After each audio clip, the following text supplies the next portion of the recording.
A woman's right to choose their birth worker or have a birth in the comfort of their own home are just some of the freedoms that may be under attack in BC. That is according to women who have gathered on International Women's Day, and some men to join them, to protest in front of the Vancouver Art Gallery, many of whom are expecting mothers, mothers themselves, or birth workers.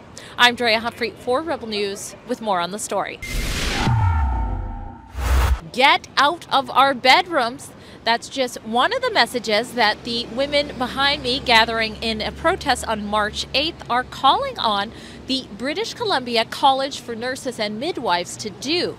At this protest, it's been put on by a group called the Birth Care Alliance. While in BC and across the country, women are supposed to have the right to choose where and with whom they birth, it seems the college has been making it more and more difficult for them to do so. Now, at Rebel News, we've covered many examples of how regulating bodies like the BCCNM are becoming increasingly authoritative. Some may even argue that they're becoming more and more like another arm of the government, which often results in professionals that are regulated by them feeling muzzled in the type of care they can provide for those whom they care for. But it would seem as though in this case that pressure on how to provide birth working services is extending beyond just the regulated midwives, for example, that fall under their mandate. Instead, there are reports that there has been naming of non-regulated birth workers and sort of this assumption that they are going around pretending to be midwives.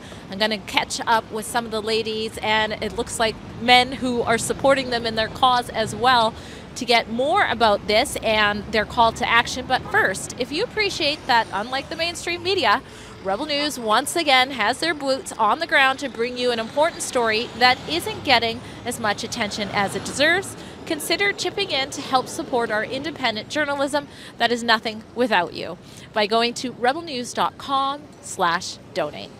So why was it important for you to gather here today? For me, I'm a mother who gave birth to 2 children, and I had a choice to birth at home. But my second child, my midwife actually abandoned me at 36 weeks because I was making choices that she didn't like.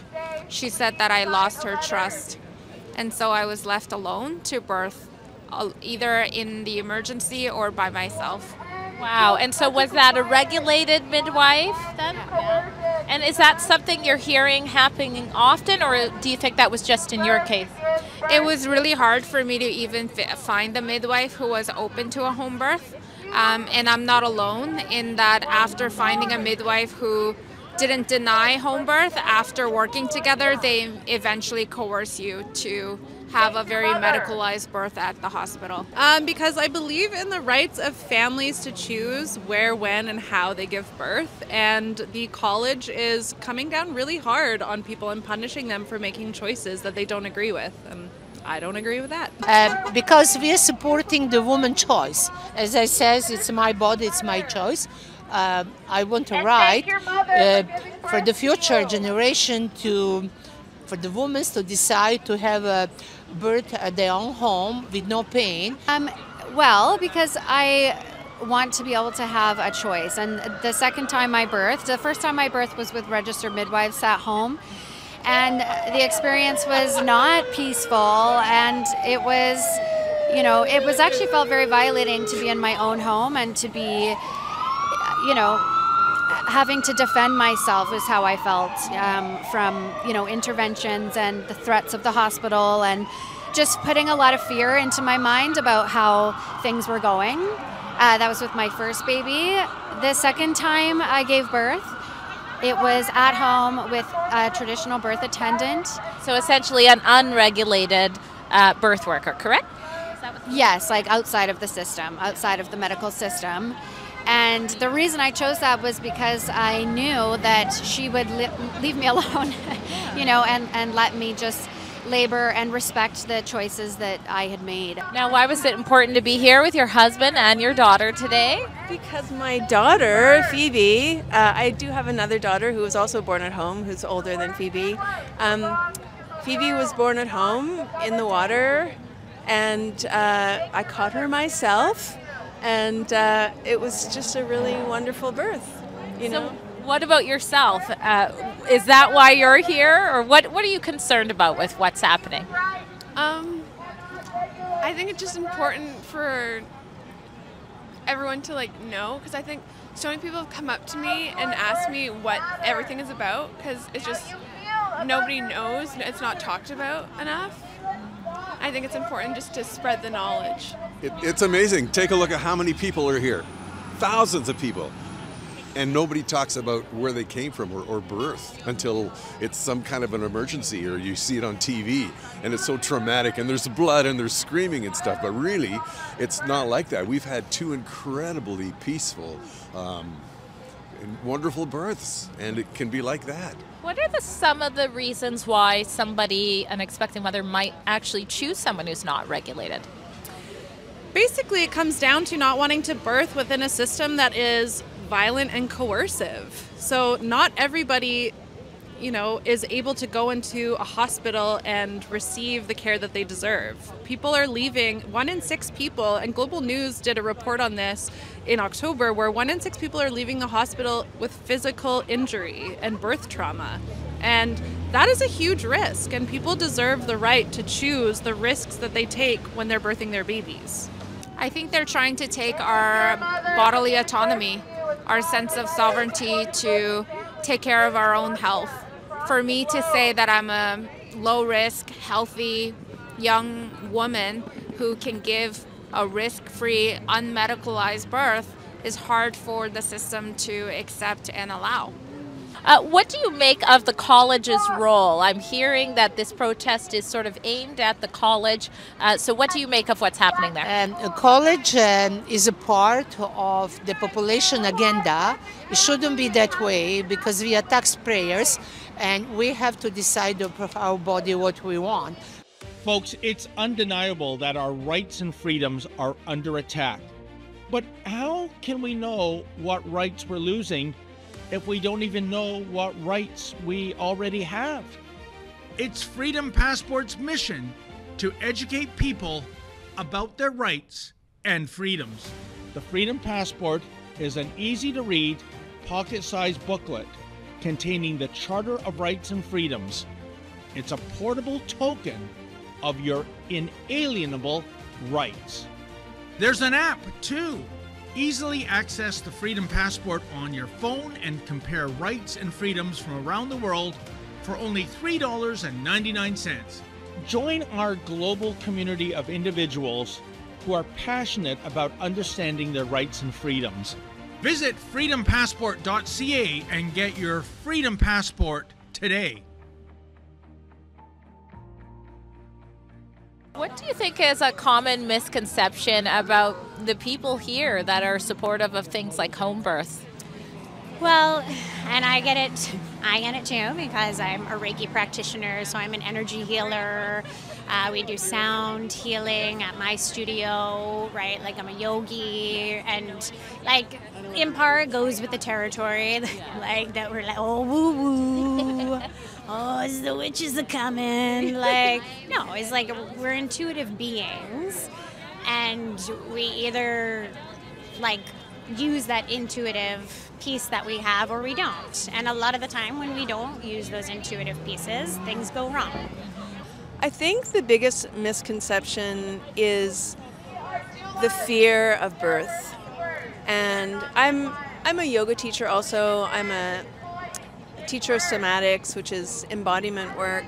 And so many people are so disembodied in our culture and are afraid of physical sensation of any kind, which is inseparable from emotional sensation. And that's an area where we've become so polarized in our world. And, you know, if we can look into each other's eyes and agree or disagree, and it doesn't matter, we can still have a conversation, that's when we can be really in touch with our own sensations, whether they're physical or emotional or anything else. Do you believe that the situation, the cause that you are here for is being represented in the media? Is there much of a voice being amplified there? No, I don't think so. I think that from the stories that I've heard, it's, you know, very similar to other things. Like it's presenting it as if these women are telling women like myself who are, you know, birthing, that they are midwives and marketing themselves as if they're in the system, and that's not true at all. So that's kind of how I've seen it portrayed so far, and I think that I'm hoping that you know, this rally will bring awareness so that people can understand what it's really about. I don't know if they're really being represented in the media. The media is, I mean, the College of Midwives basically puts out, oh, now I'm forgetting the term, press releases. And then that becomes a news story. Maybe we should get organized and put out some press releases.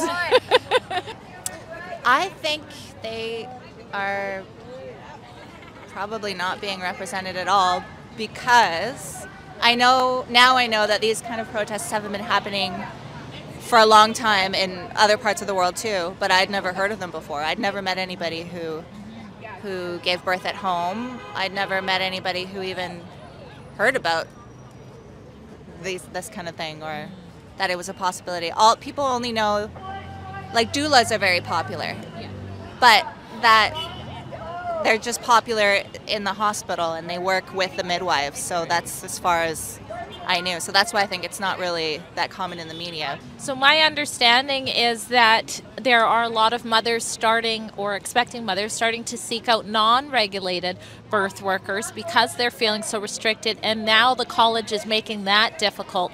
What's your thoughts on that? What's happening? So that's sort of what happened with me when I got abandoned by my midwife at 36 weeks. It's impossible to find another care provider at that point. So I can either take on the risk of doing it alone, which most people, they don't really know how. I mean, I had a birth before, but if this was my first birth, I would have no idea what to expect. If I was a mom who maybe read a book or two, they would have no idea what to do in that situation. Would you look at that, a peaceful protest? You've got mothers, expecting mothers, coming to simply drop off envelopes with their concerns, and the college mysteriously is not open to public traffic today. They were greeted right away as they entered, and they only went with a handful, and they were greeted by security reminding them this is private property, they're not allowed to enter. The ladies tried saying, could one of us go? Could you go? Eventually the security guard said he would deliver it, but could not confirm delivery. I did ask the security the following, and this is what he had to say. Sir, is there a reason why one person can't deliver the... Parents are not here. They will accept the letters. If you leave them with security, we can deliver the letters to them. Very strange. If you go online, it says that they are open till 4:30 today, but the same day they're expecting a protest, they happen to be closed for anybody to walk in. Very strange, but Rebel News is bringing you the voices of these people. I've got the full statement that the college has put out, sort of what the ladies are saying, intimidating the people that they want to work with for their births. So I've got that letter in the description box below. Let me know if you've heard anything about this. Apparently there have been protests like this across the country. This is the first I'm hearing about it in BC. Happy to bring you the story. Drea Humphrey for Rebel News. At Rebel News, we bring you the other side of the story that the state-backed media ignores. If you appreciate the work that we do, you can go to rebelnews.com/donate and help keep our reports going strong.